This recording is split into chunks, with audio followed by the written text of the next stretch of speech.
Como eu falei, a única maneira de você se acostumar e ver todas as diferentes funções que tem disponível é ir trabalhando com elas pouco a pouco, né? Então aqui a gente vai deixar alguns exercícios para serem resolvidos relativos à função.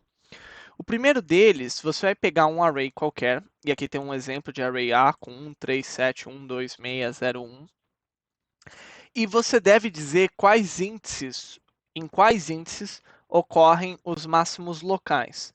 E os máximos locais é o maior valor de uma sequência crescente de valores. Então, no array de exemplo, esses correspondem aos valores 7 e 6, que estão aqui, tá? Que ocorrem nos índices 2 e 5. Então, se você olhar, tem uma sequência crescente que é essa, outra sequência crescente que é essa. Os máximos locais dessa sequência são 7 e o 6. Então, escreva uma função que consiga justamente encontrar esses caras. O segredo, na verdade, não está escrever em nada, mas sim usar funções que a gente já conhece.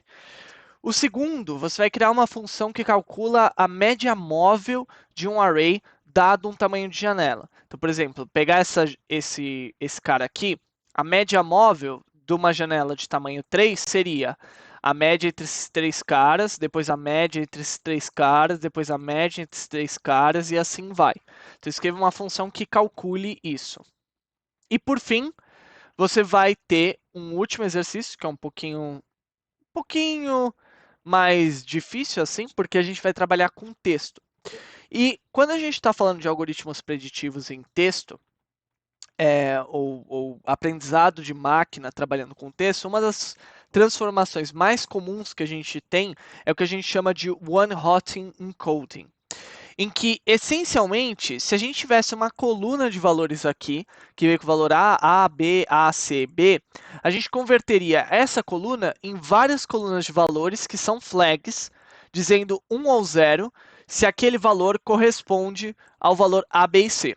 Ou seja, para fazer esse cálculo, primeiro você tem que saber quais são os elementos únicos desse cara, e aí depois você tem que construir uma matriz de valores com base em onde cada elemento único aparece num particular em array.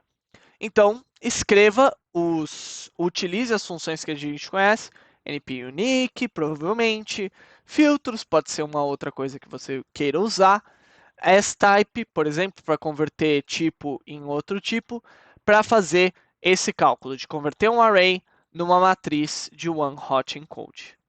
Então é isso, boa sorte.